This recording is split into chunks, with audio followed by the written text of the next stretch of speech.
Apple makes so much money that any other company in comparison looks insignificant. In just one quarter, Apple made more money than Amazon has since its inception. The company has become a money-making machine with over $200 billion in its bank accounts. In fact, it makes more money than Microsoft, Facebook, and Alphabet combined. That's why investors love Apple. Unlike other tech giants that promise huge profits in the future, Apple is making huge profits now. However, the person who founded Apple and led it to greatness never became the world's richest man, unlike some others. In fact, even if he would be alive today, he still wouldn't be even in the top 10 richest people, even though he has built the world's most valuable company from scratch. So let's try to find out why Steve Jobs' wealth had nothing to do with Apple, even though that he spent his entire life building it. You see, Steve had a complicated relationship with Apple. Just after 2 years of starting Apple, Jobs' net worth was already over $1 million. In fact, Apple II was so successful that by the time Steve was 25, his net worth exceeded $250 million. That made him one of the youngest people ever on Forbes' list of the richest people in the United States. What's more, he was part of a very tiny group of people under 30 to make the list with no inherited money.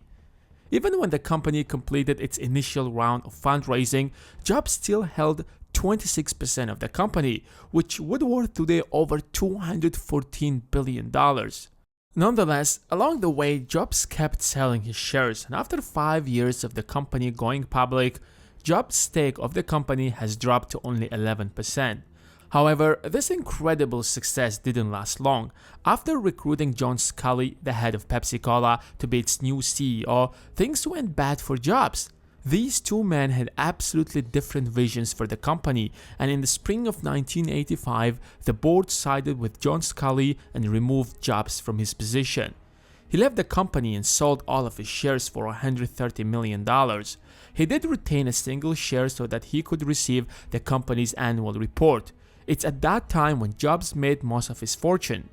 Steve went to find another computer company that he named Next. It mostly focused on building computers for companies, scientists, and academics, and it had achieved a relatively good success, especially with software.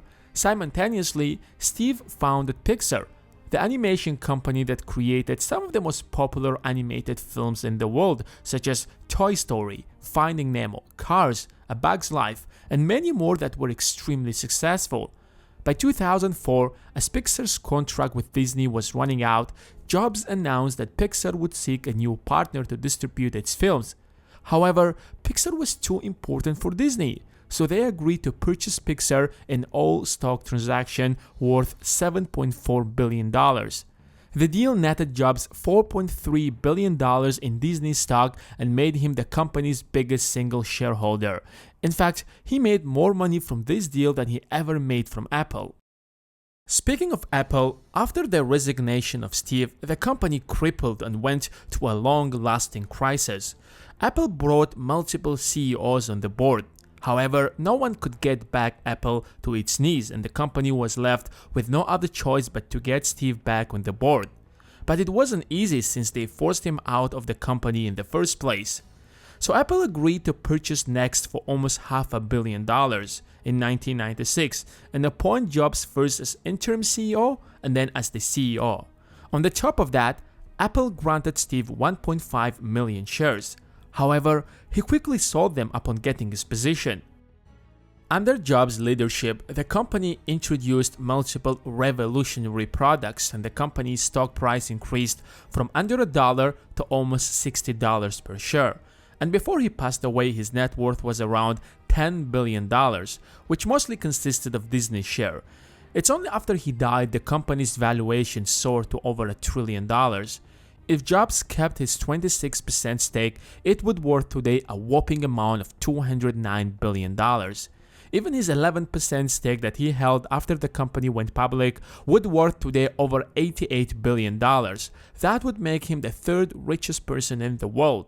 But you can't really blame him for selling his shares since he couldn't have expected to be back at Apple after he was forced out. And that's why the man who built the world's most valuable company never became the world's richest man. If you have enjoyed this video, give it a thumbs up, and if you want the next video to appear on your homepage, make sure you subscribe and hit that bell button. Thanks for watching, and I will catch you in the next one.